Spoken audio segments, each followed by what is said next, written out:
Hi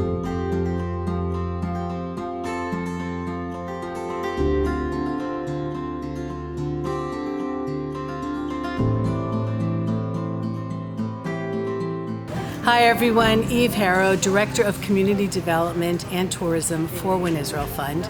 And today I'm in a clothing store, which is a lot of fun, but there is another layer to this. I'm in Kiryat Arba, which is the community just next to Hebron, of course associated with the patriarchs and the matriarchs. And Avraham Avinu was known for being a man of chesed, a man of loving kindness. That's what defined him. And as the first monotheist and his love of God and his love of humanity.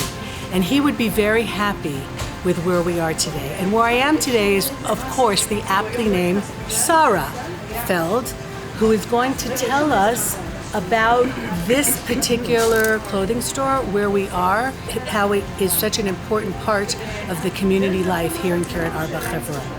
Hi, Eve. Welcome to Kiryat Arba, and welcome to Begadim She'ohavim.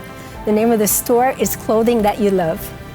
And really this store was set up many years ago, more than 20, in order to allow anyone, no matter what their income, no matter how many kids or grandchildren they're trying to provide for, beautiful, respectful clothing. And set up in such a way, as you can see, is very respectful to whoever comes in here, because it really looks more like a boutique than what used to be known as the second-hand shop, where things might be jumbled up. So we have here things that people from the community bring when they've no longer need it. We also get a lot of things from Yad Leah in America, which is an organization that collects beautiful clothing, gently worn, even new, and they send it to many places throughout Israel. We're one of their stops. And so we have gorgeous things.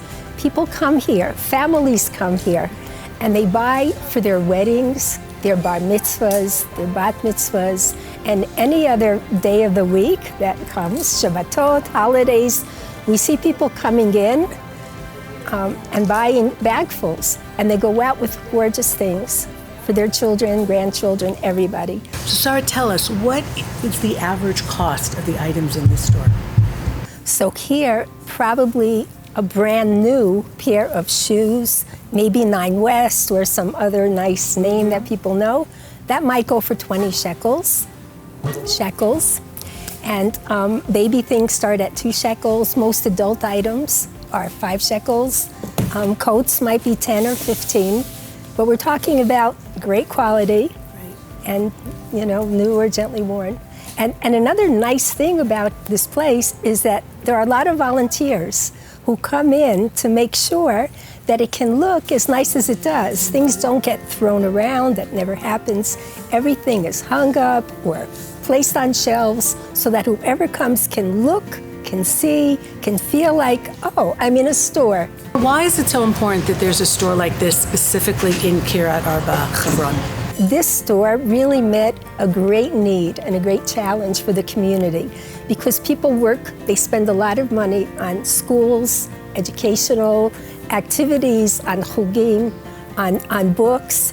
They spend a lot of money where they have to, on food.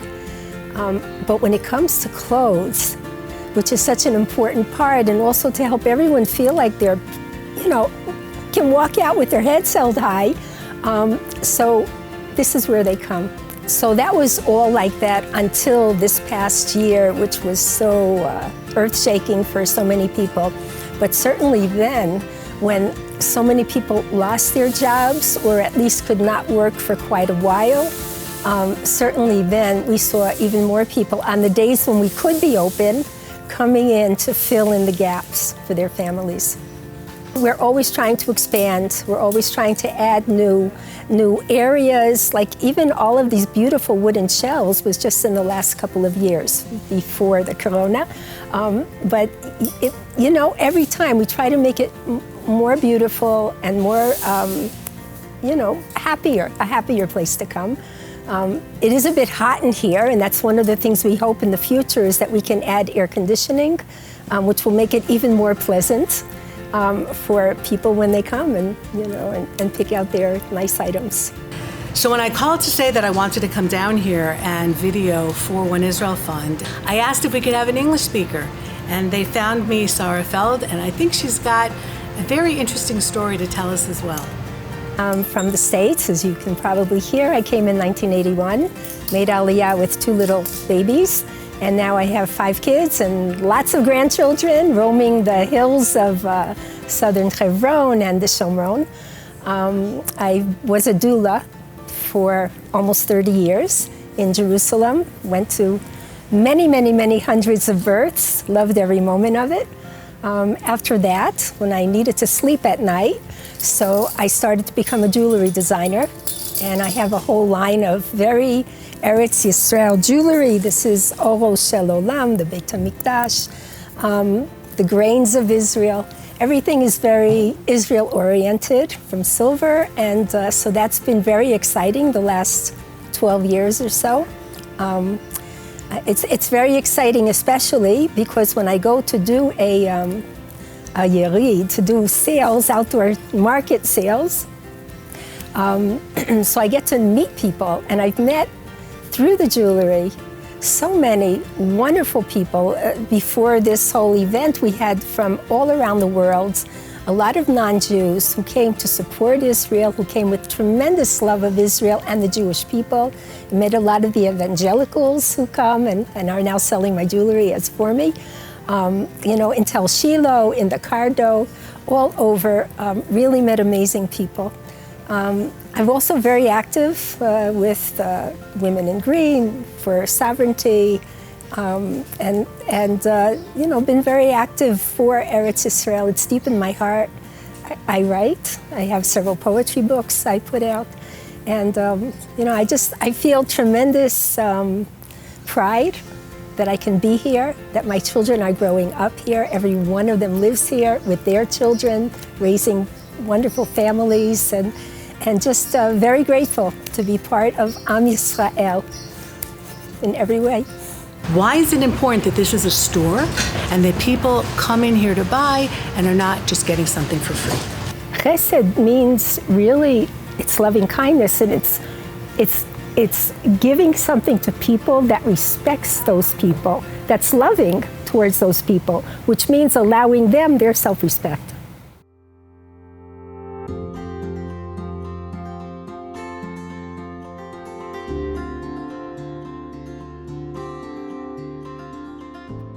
I'm now in a neighborhood of Kiryat Arba, right next to Hebron, with the honor of being with Rabbi Gurion, and Rivka Sela, brother and sister, who have kindly taken time out of their very busy day to talk to us a little bit about who the Bnai Menashe are, where they came from, how they got to Israel, and how they're managing here in the Holy Land. My name is Rivka. Thank you very much to meet you here in Kiryat Arba. So I am from one of the Bnai Menashe. I came from India. So there we lived, we thought that we are Jews. But when we came to know that we are Jews, we have one rabbi, his name is Rav Avraham Avinu, and he came to know our story that we are Bnai Menashe in India. We love a lot Kiryat Arba. Why? We are close to Makpela, so we are so happy. And now we, with the help of some organization like Save Israel and some person who is so keen to help us, we make more and more aliyah. Now we are around 3,500, 4,000, something like that. We are new immigrant. So we have to do lots of things. We have to catch up the daily life of Israel people also, not only in the Jewish section, but also in the daily living. Right. We have to improve ourselves, everything. So we really need help. So Rabbi Gurion, and I love the name. When I met you a few weeks ago, you said something to me that really stuck in my mind. You said, you're from people who were in all likelihood from one of the 10 tribes that was forced out of Israel 2,700 years ago, and still kept the biblical traditions and dreamed about Jerusalem, and then were rediscovered by Christians about 100 years ago, and who realized that you had you were sourced out of Bnei Israel, not the Judaism of today, but you're one of Bnei Israel. And you said to me that in your minds it was move to Israel, that was the goal. And you weren't so prepared for when you actually got here.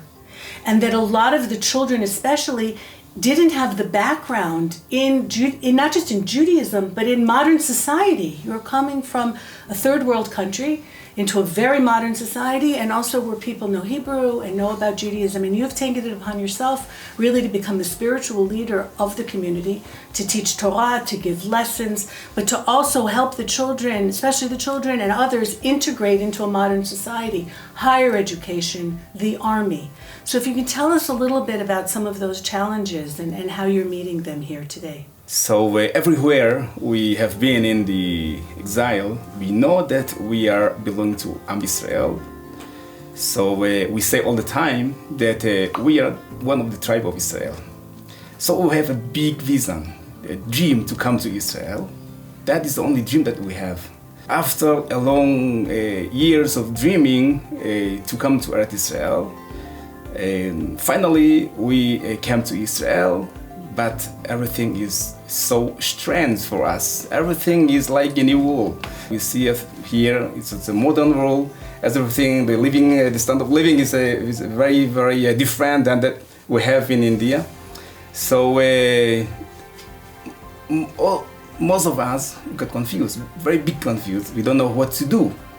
So we have to start here everything from the beginning. We want to serve the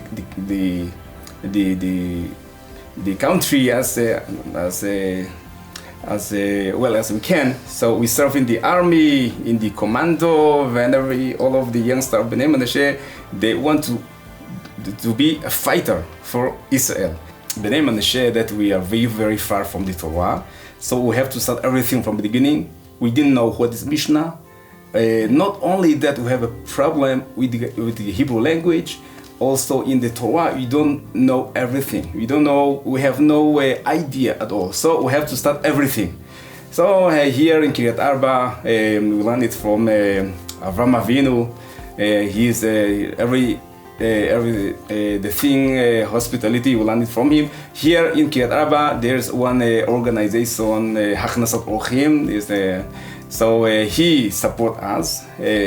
Because his help, we can do here all kinds of activities. We have Shurei Torah, learning together here, Torah class for the women, for the children, and in Shabbat and holidays we have some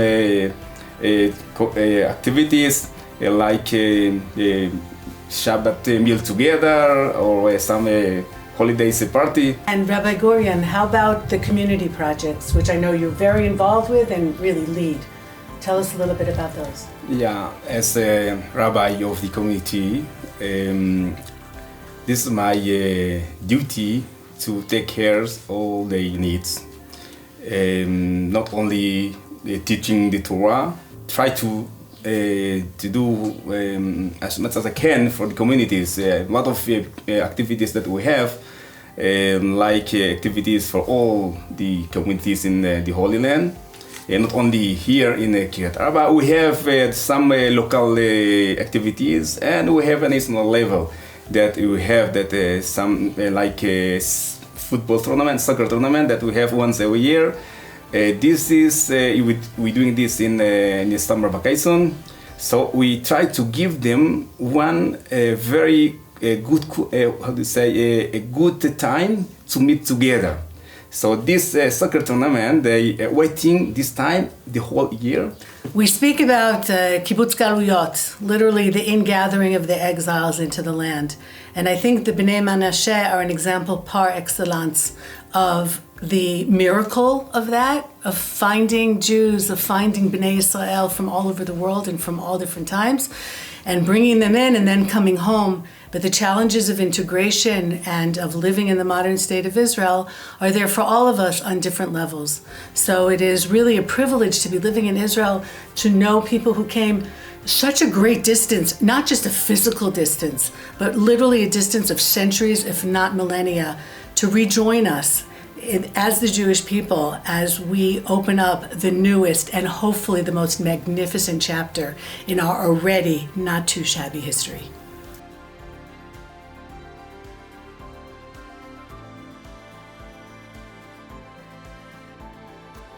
Breshit Yud Bet, Genesis 12. The Lord said to Abram, "Go forth from your native land and from your father's house to the land that I will show you. I will make you a great nation, and I will bless you. I will make your name great, and you shall be a blessing. I will bless those who bless you and curse those who curse you, and all the families of the earth shall bless themselves by you." 3,800 years ago, Avraham Avinu, our forefather Avraham, comes to this land. According to tradition, he is buried behind me in a cave beneath this building that was built only 2,000 years ago by Herod the Great. We're in the valley in Hebron. And the question is if Abraham lives on, if the world is still being blessed by his children. And I would say yes. What we've seen today, the hospitality and the loving kindness that's still shown by the people that live here, the Bnai Menashe, who made their own Lech Lecha, they left the land that they were familiar with to come to what they thought was just a dream, to the land of Israel, and settled here particularly because it was close to Hebron and to the patriarchs and matriarchs. So if we live by the ethos of somebody, then he never really dies. And we could make a really good case for that our patriarchs and matriarchs, and especially Avraham, the great man of faith, who left everything and in his belief in God and left the world as he knew it, in order to be really the world's first monotheist. And so many of us still live by that. So he lives on in us and in the things that we do. And being involved with the people here in Kiryat Arba, Hebron, is what Israel Fund is doing, and enabling them to show us hospitality and to live lives of loving kindness is nothing short than continuing the path and the journey of Avraham Avinu.